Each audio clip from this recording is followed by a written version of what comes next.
بسم اللہ الرحمن الرحیم۔ السلام علیکم ناظرین، پروگرام خبر کی خبر کے ساتھ میں ہوں آپ کا میزبان ڈاکٹر بلند اقبال۔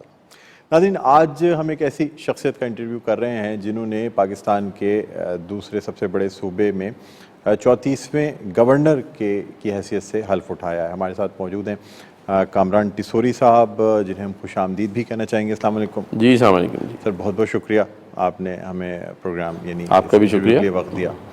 ناظرین، اس سے پہلے کہ ہم انٹرویو کا آغاز کریں، ذرا کچھ ماضی پہ بھی نظر ڈالنا چاہیں گے۔ یعنی کامران ٹیسوری صاحب جو ہیں وہ تقریباً متحدہ قومی موومنٹ کے 8 سال کے ایک وقفے کے بعد گورنر نامزد ہوئے۔ اس سے قبل سابق گورنر ڈاکٹر عشرت العباد جو ہیں وہ متحدہ قومی موومنٹ کی جانب سے گورنر تعینات رہے، اور جس وقت کامران ٹیسوری صاحب کی شمولیت ہوئی متحدہ قومی موومنٹ پاکستان میں، اس کے بعد جو چیزیں رونما ہوئیں، خاص طور پہ اگر ہم بات کریں 22 دسمبر 2016 کی، تو وہ بھی ایک اہم واقعہ تھا جس کے بعد متحدہ قومی موومنٹ میں ایک ڈیوائیڈ آیا اور متحدہ لندن اور متحدہ قومی موومنٹ پاکستان میں یہ تقسیم ہو گئی۔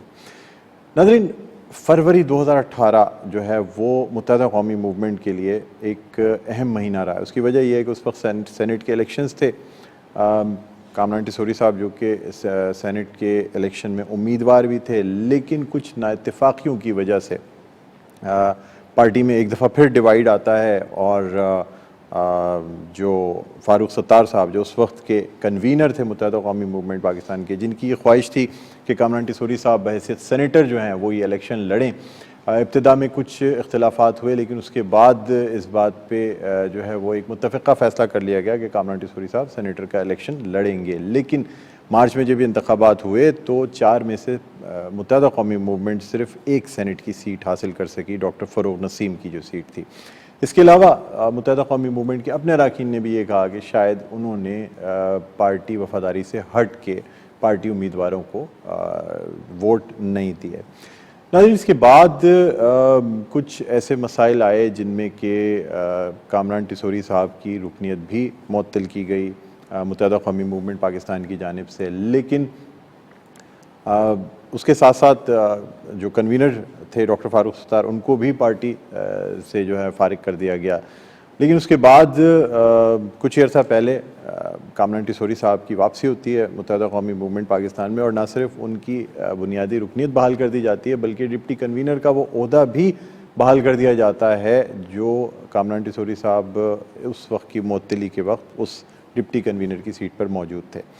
اور اس کے کچھ عرصے کے بعد گورنر کا عہدہ، جو کہ متحدہ قومی موومنٹ پاکستان سے ایک معاہدے کے تحت جو وعدہ کیا گیا تھا کہ متحدہ قومی موومنٹ کو یہ عہدہ دیا جائے گا، باقاعدہ 26 نکاتی معاہدہ سائن کیا گیا تھا، لیکن 4 مہینے سے تقریباً یہ عہدہ خالی رہا، اس لیے کہ جو نام متحدہ قومی موومنٹ پاکستان نے بھیجے تھے، یا تو اس پہ یعنی صدر صاحب کی طرف سے کچھ اعتراضات تھے، یا مخلوط حکومت کی اپنی پارٹیز میں ہی اتفاق نہیں تھا، جن میں ایک نام جو کہ کامران ٹیسوری صاحب سے پہلے نسرین جلیل صاحبہ کا جو دیا گیا تھا، اس کے اوپر بڑے اعتراضات تھے، لیکن اس کے بعد جو 2 نام دیے گئے اس میں سے کامران ٹیسوری صاحب کے نام پہ اتفاق کیا گیا۔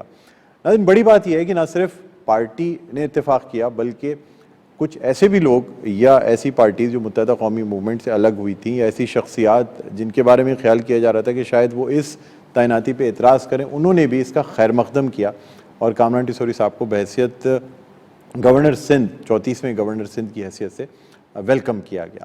بہرحال آج کے اس پروگرام میں نہ صرف ہم کراچی کے مسائل کے حوالے سے بات کریں گے، سندھ کے مسائل کے حوالے سے بات کریں گے، قومی سیاست پہ بات کریں گے، بلکہ اس کے ساتھ ساتھ کچھ متحدہ قومی موومنٹ کے حوالے سے بھی بات کریں گے۔ آغاز کرتے ہیں گفتگو کا۔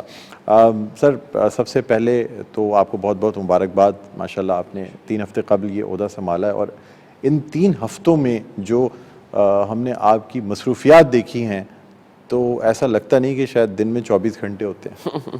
کیا کس طریقے سے مینیج کرتے ہیں؟ نہیں، الحمدللہ میں سمجھتا ہوں کہ جو آپ نے اپنے انٹرو میں ساری باتیں کی ہیں وہ ماضی کا حصہ ہیں، اور ہمیں آگے بڑھنا ہے، اور میں یہ سمجھتا ہوں کہ اس وقت جو ہمارے مسائل ہیں، اور جو کراچی کے خاص طور پہ اور سندھ کے بحیثیت وفاق کے نمائندے کے طور پہ، میں یہ سمجھتا ہوں کہ اس ذمہ داری کو نبھانے کے لیے سب سے اہم کام جو ہے ان مسائل کو اجاگر کرنا ہے۔ اور جو سب سے بڑی کمی پچھلے 3-4 سالوں میں دیکھی گئی ہے کہ آپس میں ایک دوسرے کے ساتھ بہت نا اتفاقیاں ہو گئیں، دوریاں پیدا ہو گئی ہیں. تو میں سمجھتا ہوں کہ ان دوریوں کو بھی دور کرنا ہے، اور جب آپ لوگوں کو قریب کرنے کے لیے قریب لاتے ہیں تو پھر آپ کو ان سے ملنا جلنا بھی ہوتا ہے، ان میں جانا ہوتا ہے. اور خاص طور پر ان لوگوں میں جو میٹر کرتے ہیں، اور میری نظر میں وہ لوگ میٹر کرتے ہیں جو عوام ہیں، جو بڑے عرصے سے اگنور ہیں، ان کے بنیادی حقوق ان تک نہیں پہنچ رہے. کراچی شہر اتنا بڑا شہر ہے جس کو ہم کہتے ہیں کہ پورے پاکستان کی اکانومی جو ہے وہ کراچی سے چلتی ہے، لیکن ہم کراچی کو بھولے بیٹھے ہیں. کراچی میں حالیہ بارشوں میں جو کہتے تھے ایلیٹ علاقہ کہلاتا ہے لوگوں کا، ڈیفنس، وہ تک ڈوب گیا. سینٹرل، باقی بھی ایسٹ کے ایریا، اور جہاں جہاں مسائل کھڑے ہیں، جہاں سے کچرا نہیں اٹھ رہا ہے، پانی نہیں آ رہا ہے، کہ الیکٹرک کا پرابلم ہے. تو میں سمجھتا ہوں کہ یہ وہ وقت ہے کہ جب لوگ اب بیزار ہو چکے ہیں لوگوں کی باتیں سن سن کے، سیاسی لوگوں کی تقریریں سن سن کے. اور اب وہ کب تک صرف یہی سنتے رہیں گے ان کی تقاریر کے اندر کہ جی روٹی، کپڑا، مکان، اور پھر ملتا کچھ نہیں ہے. مطلب لوگوں کو روزگار نہیں مل رہا ہے. ماں باپ اپنے بچوں کو اپنا پیٹ کاٹ کر پڑھاتے ہیں، لکھاتے ہیں، اعلیٰ تعلیم دلواتے ہیں، ان کو ماسٹرز کراتے ہیں، گریجویٹ کراتے ہیں، پی ایچ ڈی کراتے ہیں، لیکن اس کے بعد جب وہ سب کچھ پڑھ لکھ کر اپنی جامعہ سے فارغ التحصیل ہوتا ہے تو سب سے بڑا مسئلہ تو اس دن گھر میں آتا ہے جب اس کو روزگار کے مواقع نہیں مل رہے. اس کو وہ بے روزگاری کی طرف چلا جاتا ہے. اور وہ جو ماں باپ جنہوں نے اس آسرے میں اتنی محنت کی کہ کل یہ ہمارے ساتھ کھڑا ہوگا، ہماری باقی کفالت کرے گا گھر کی، تو اس شہر کراچی کے اندر لوگوں کو روزگار کے مواقع نہیں ہیں. اب آپ بتائیں کہ اتنے سارے ایشوز ہیں تو میں کیسے یہ سوچوں کہ میں آ کے یہاں آرام کر لوں. اور میں جو آپ نے بات کی کہ 24 گھنٹے، میں سمجھتا ہوں کہ 24 گھنٹے بھی کم ہے جتنے مسائل ہمارے ہیں. صرف اس کے لیے آپ کو ایک ول چاہیے. میں اختیارات کی بات کبھی نہیں کرتا. اختیارات اگر کسی کے پاس زیادہ ہوں تو وہ اس کا ناجائز استعمال کر لیتا ہے. میں سمجھتا ہوں کہ جب آپ اقتدار میں آتے ہیں تو اس میں اختیار کی ضرورت ہی نہیں ہوتی. اگر آپ کے پاس کام کرنے کا جذبہ ہے، ول ہے، اور آپ لوگوں کے مسائل کو حل کرنا چاہتے ہیں، لوگوں کے مسائل سن کر ان کو اپنا سمجھ کر لوگوں کے قریب ہونا چاہتے ہیں، تو میں سمجھتا ہوں آپ کے پاس اختیار ہی اختیار ہے. اور یہ جو لوگوں کے مسائل ہیں نا، یہ اتنے چھوٹے چھوٹے ہیں، بنیادی ہیں، کہ اس میں کسی اختیار کی ضرورت ہی نہیں ہے. دیکھیں، یہ تو صرف آپ کی ول کی بات ہے کہ آپ ان کے کام کرنا چاہتے ہیں یا نہیں. میں یہ سمجھتا ہوں کہ شہر کراچی کے اور سندھ کے لوگ، جو مظلوم سندھی بھائی بھی ہیں ہمارے، اور جو کراچی کے لوگ ہیں، جو اربن ایریاز کے لوگ ہیں، ان کی بنیادی حقوق کیا ہیں؟ ان کو اس چیز سے کوئی لینا دینا نہیں ہے کہ آئی ایم ایف آپ کو کیا گرانٹ دے رہا ہے. نہ ان کو یہ پتہ ہے کہ وہ پیسہ کہاں خرچ ہو رہا، کہاں نہیں ہوا. نہ وہ بڑے بڑے موٹر ویز کے انتظار میں. وہ تو 3-4 چیزیں چاہتے ہیں. وہ یہ چاہتے ہیں کہ ان کو بنیادی حقوق مل جائیں.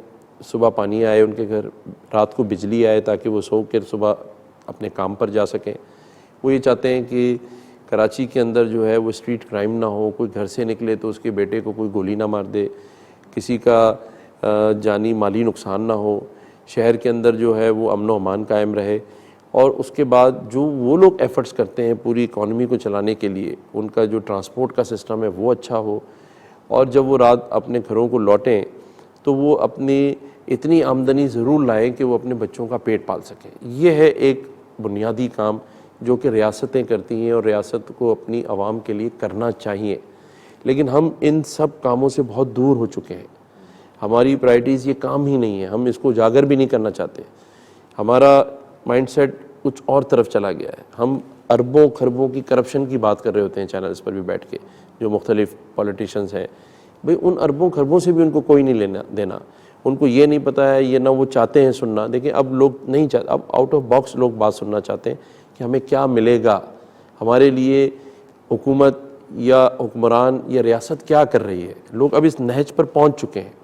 یہ بس آخری جو سانسیں ہیں نا، لوگ اس میں برداشت. وہ کیوں؟ دیکھیں، 2 سال آپ کے یہاں کووڈ رہا.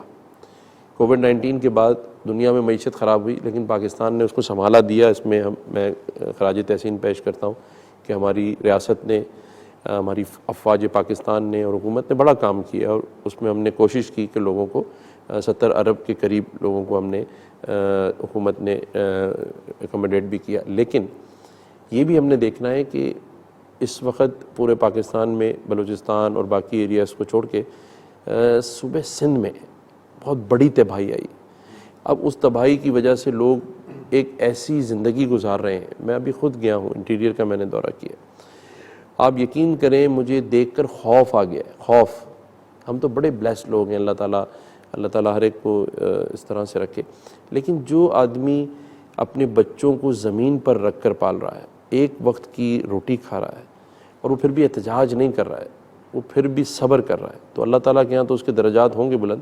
لیکن اگر کوئی ریاست یا گورنمنٹ جس کا یہ کام ہے کہ ایک اس شہر میں, اس ملک میں, ایک کہتے ہیں نا ایک کتا بھی بھوکا نہ سوئے, اگر اس وقت یہ حالت ہو کہ ایک انسانوں کا جمع غفیر جو ہے وہ ایک وقت کا گزارا کر رہا ہو, اور پھر اس مسائل کو دیکھ کے ہم کراچی شہر کی طرف آتے ہیں, تو یہ شہر بھی جو ہے گاؤں کا سما پیدا کر رہا ہے. جو روشنیوں کا شہر تھا اب وہ مجرموں کا شہر بننے جا رہا ہے, جو کہ ہم نہیں بننے دیں گے. جو میری کوشش ہوگی بحیثیت گورنر سندھ وفاق کے نمائندے کے طور پہ کہ وہ اقدامات کیے جائیں, وہ اسٹیپ لیے جائیں, اور ایک برج کا کردار ادا کیا جائے وفاق اور صوبے کے درمیان, اور صوبے میں جو کولیشن ہے اس کے درمیان, جہاں ہمانگی پیدا ہو, نفرتیں کم ہوں, یہ جو ہم اکائیوں میں بٹ گئے ہیں یہ سب ایک ہو جائیں, اور ایک ہو کر ہم اپنے ملک کے لیے, پاکستان کے لیے, اپنے صوبے کے لیے اور اپنے شہر کے لیے کام کریں. تو کام بہت ہیں کرنے کے, اس پہ توجہ چاہیے, اس پہ ان مسائل کو اجاگر کرنا ہے, اور وہ ارباب اختیار جو اس کام کو کرنے کی صلاحیت رکھتے ہیں ان کو یہ بتانا ہے کہ یہ وقت کی ضرورت ہے. اگر اب نہیں تو پھر کبھی نہیں والی بات ہے, اور اگر اب بھی نہیں کھڑے ہوئے تو آج آپ دیکھ لیں ہماری اکانومی, معیشت کی حالت کیا ہے.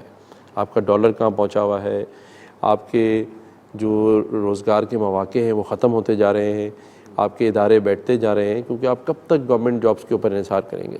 پرائیویٹ سیکٹر آپ کا نہیں اٹھ رہا ہے, آپ کی ایکسپورٹس نہیں بڑھ رہی, آپ کی جو ہے وہ انڈسٹری نہیں ڈیولپ ہو رہی ہے.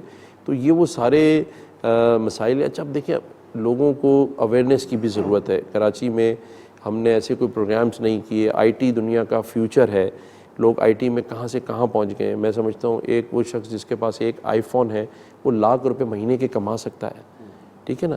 کنسٹرکشن فیلڈ ہے, اسٹیٹ ایجنسیز ہیں, ایسے اب ہم نے جاب پہ انحصار نہیں کرنا. میں آپ کے چینل کے توسط سے اپنے لوگوں کو یہ کہوں گا کہ آپ اپنے اندر اب ایک وہ جذبہ پیدا کریں کہ آپ نوکری لینے والے نہیں بلکہ نوکری دینے والے بنیں. آپ اب اس ذہن کو نکال دیں کہ آپ نے کہیں جا کے 9 to 5 جاب کرنی ہے. آپ نے دیکھنا ہے کہ کہاں روزگار کے مواقع مل رہے ہیں, اس میں آپ جائیں. گورنمنٹ کا جو کام ہے, یا جو میرے دماغ میں آئیڈیا ہے کہ اس گورنر ہاؤس کو اس بار جتنا بھی ٹائم اللہ تعالیٰ نے مجھے یہاں دیا ہے, میں یہ کوشش کروں کہ ہم ایسی چیزوں کو انٹروڈیوس کرائیں, ایسے سیمینارز کروائیں جس میں لوگوں کو اویئرنیس دلائی جائے کہ وہ کیا کر سکتے ہیں. اور اگر وہ اس چیز کو, اس کانٹینٹ کو حاصل کر لیتے ہیں, جو آج کل دنیا جسے میں کہتا ہوں آئی ٹی کا دور ہے, اگر وہ اس چیز کو استعمال کر کے اپنے گھر کے لیے, اپنے لیے ارننگ کر سکتے ہیں, روزگار کما سکتے ہیں, تو وہ ان کو کرنا چاہیے. نہ کہ آپ ایک آئی فون سے لوگوں کی کردار کشی کرتے رہیں, لوگوں کو برا بھلا کہتے رہیں, اپنا بھی ٹائم ضائع کر رہے ہیں, اپنی فیملی کا بھی کر رہے ہیں. تو یہ بہت ساری چیزیں ذہن میں ہیں کہ ہم کسی طریقے سے ایجوکیشن سیکٹر کو, تعلیم کو کے اوپر جو کام نہیں ہو سکا اتنے عرصے, اس پر کام کیا جائے. ہیلتھ سیکٹر میں کام کیا جائے, بہت کمی رہ گئی. میں عباسی شہید ہاسپٹل گیا, یہ کراچی شہر کے سینٹرل کا ایک بہت بڑا ہاسپٹل ہے, ایک بہت بڑی آبادی اس میں آتی ہے, اور وہ لوگ آتے ہیں جو افورڈ نہیں کر سکتے, لیکن اس کی بھی حالت بہت خراب ہے. میڈیسن نہیں ہے, مینٹیننس نہیں ہے. اسی طرح سے آپ کے پاس کراچی کے اندر جو ہے وہ اس وقت اسٹریٹ کرائم نے لوگوں کی زندگی عذاب کر دی ہے, اس پر ہم کام کر رہے ہیں. اور میں سوچتا ہوں کہ یہ ہونا چاہیے کہ سیف سٹی پروجیکٹ جو ہے, کیمراز کا پورے شہر میں, کمیونٹی پولیسنگ کا کام ہونا چاہیے. یہ وہ سارے کام ہیں جو بہت عرصہ پہلے ہو جانے چاہیے تھے, لیکن دیکھیں وہ نہیں ہوئے, کسی بھی وجہ سے نہیں ہوئے. لیکن چلیں نہیں ہوئے, میں پھر بھی کہتا ہوں کہ موو فارورڈ, ہمیں آگے جانا چاہیے. سر اختیارات ہیں آپ کے پاس, یعنی ایک وہ جو ڈاکٹر اشرت العباد گورنر رہے ہیں, جو لاسٹ با اختیار گورنر ہے, 18ویں ترمیم اپنے ہاتھ سے انہوں نے پھر 18ویں ترمیم پہ دستخط بھی کیے, اور اس کے بعد کیا گورنر کی پوسٹ ایک سیریمونیل پوسٹ نہیں رہ جاتی کہ اختیارات اب بھی موجود ہیں آپ کے پاس کہ آپ میں نے آپ کو اپنے اسٹارٹ میں یہ کہا تھا کہ اگر آپ کو کام کرنے کی ول ہو اور آپ کام لوگوں کی کرنا چاہتے ہیں یا کروانا چاہتے ہیں, دو چیزیں ہو سکتی ہیں نا. میں لوگوں کے کام کروانا چاہتا ہوں. اچھا صحیح بات. تو اگر میں کسی کا کام کروانا چاہتا ہوں تو اگر اختیار نہیں بھی ہے تو جس کے پاس ہے میں اس سے کرواؤں گا. بالکل صحیح کہا آپ نے. بالکل سر آپ سے مزید ابھی گفتگو کرنی, بہت سے سوالات ہیں. آپ نے خیر پہلے ہی سوال کے جواب میں اتنا کچھ تفصیلاً بتایا تو بہت سے سوالات کا جواب تو مجھے آپ سے ایسے ہی مل گیا ہے, لیکن ابھی بہت سی گفتگو آپ سے کرنی. ناظرین ایک وقفے کے بعد دوبارہ آپ کی خدمت میں حاضر ہوں گے, کہیں نہ جائیے گا, دیکھتے رہیے پروگرام خبر کی خبر.